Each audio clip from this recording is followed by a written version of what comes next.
വേഗം വരുന്ന നമ്മളുടെ കർത്താവായ യേശുക്രിസ്തുവിൻ്റെ ധന്യനാമത്തിൽ എല്ലാവർക്കും സ്നേഹവന്ദനം. ദൈവത്തെ പ്രസാദിപ്പിച്ച് ദൈവത്തിൽ നിന്ന് വിവിധ തരത്തിലുള്ള അനുഗ്രഹങ്ങൾ നേടിയെടുക്കുവാൻ താല്പര്യപ്പെടുന്നവരാണ് മിക്കവരും.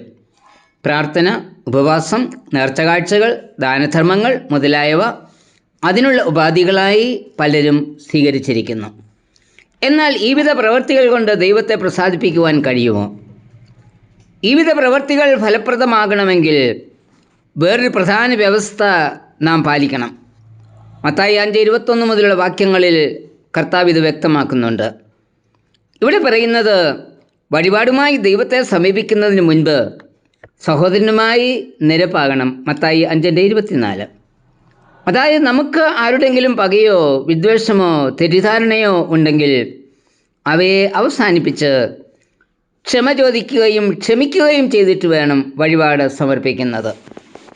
ഇത് ചെയ്യാതെ ദൈവത്തെ പ്രസാദിപ്പിക്കുവാൻ നമുക്ക് കഴിയില്ല. നമുക്ക് ദൈവത്തിൻ്റെ പാപക്ഷമയും കരുണയും കൃപയും വേണം. എന്നാൽ മറ്റുള്ളവരോട്, സ്വന്തം സഹോദരനോട് പോലും ക്ഷമിക്കുവാനും കരുണ കാണിക്കുവാനും സന്നദ്ധരും അല്ല.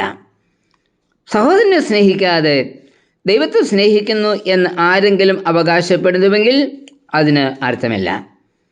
കാണുന്ന സഹോദരനെ സ്നേഹിക്കാത്തവന് കാണാത്ത ദൈവത്തെ സ്നേഹിക്കുവാൻ കഴിയില്ല. 1 യോഹന്നാൻ 4:20. ദൈവത്തെ സ്നേഹിക്കുന്നു എന്നതിൻ്റെ തെളിവാണ് സഹോദരനോടുള്ള സ്നേഹം. ദൈവത്തിൽ നിന്ന് പാപക്ഷമ ലഭിക്കുന്നതിനുള്ള വ്യവസ്ഥയാണ് സഹോദരനോട് ക്ഷമിക്കുക എന്നത്.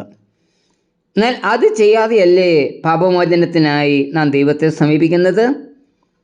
അങ്ങനെയെങ്കിൽ പാപമോചനത്തിലുള്ള നമ്മുടെ അപേക്ഷയ്ക്ക് ദൈവം ഉത്തരം നൽകുന്നതിനുള്ള തടസ്സം സൃഷ്ടിക്കുന്നത് നാം തന്നെയാണ്.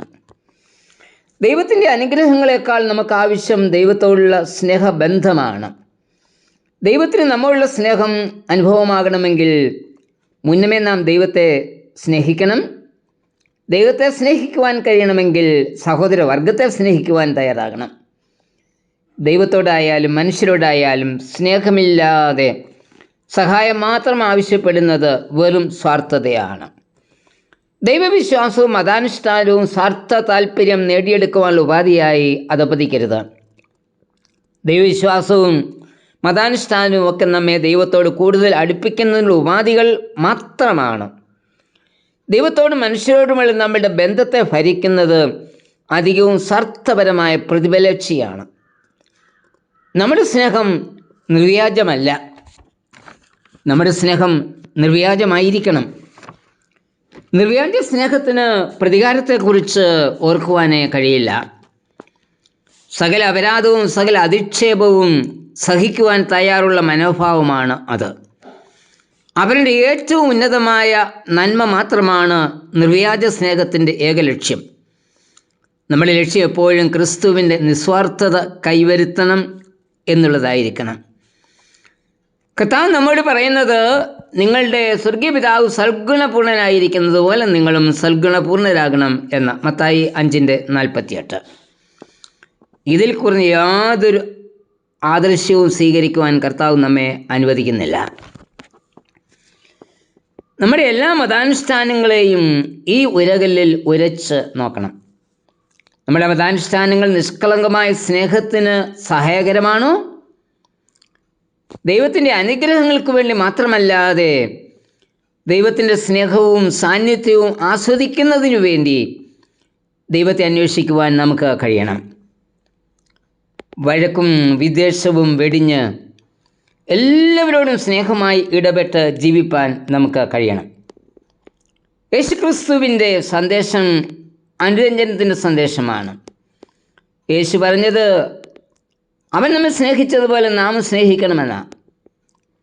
യേശു നമ്മെ സ്നേഹിച്ചതുകൊണ്ടാണ് തൻ്റെ പ്രാണനെ നമുക്ക് വേണ്ടി ക്രൂശിൽ നൽകിയത്. നാം വാക്കിനാലും നാവിനാലും അല്ല സ്നേഹിക്കേണ്ടത്, പ്രവൃത്തിയിലും സത്യത്തിലും സ്നേഹിക്കണം. 1 യോഹന്നാൻ 3:18.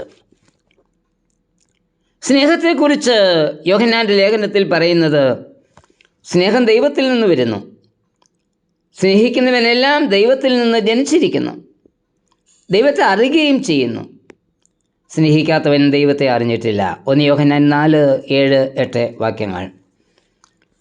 ഈ സ്നേഹം പ്രാവർത്തികമാക്കി കാണിക്കുവാൻ വിശ്വാസി തയ്യാറാകണം. കുരിശിൻ്റെ മാർഗത്തിൽ കൂടിയല്ലാതെ അത് സാധ്യവുമല്ല. ക്രിസ്തുവിൻ്റെ സ്നേഹം കൈവരുത്തുവാൻ കാൽവറിയിലേക്കുള്ള നീണ്ടതും ദുർഘടവും ക്ലേശകരവുമായ മാർഗത്തിൽ നാം സഞ്ചരിക്കണം. അതിനുള്ള ആഹ്വാനമാണ് കർത്താവ് മത്തായി 5:24 കൂടി നമുക്ക് നൽകിയത്. നിന്റെ വഴിപാട് യാഗപീഠത്തിൽ കൊണ്ടുവരുമ്പോൾ സഹോദരന് നിന്റെ നേരെ വല്ലതുമുണ്ടെന്ന് അവിടെ വെച്ച് ഓർമ്മ വന്നാൽ നിന്റെ വഴിപാട് അവിടെ യാഗപീഠത്തിൻ്റെ മുൻപിൽ വെച്ചേച്ച് ഒന്നാമത് സഹോദരനോട് നിരന്നുകൊള്ളുക. നമ്മുടെ വഴിപാടുമായി ആരാധനാ സ്ഥലത്തേക്ക് പോകുമ്പോൾ കർത്താവിൻ്റെ ഈ ആഹ്വാനം ഉൾക്കൊണ്ട് നമുക്കവനെ ആരാധിക്കാം. കർത്താവെ, മനസാക്ഷിയെ വെടിപ്പാക്കി കൃപാസനത്തിങ്കിലേക്ക് അടുത്തു വരുവാൻ ഈ പകൽക്കാലം എന്നെയും സഹായിക്കണമേ. ആമേൻ.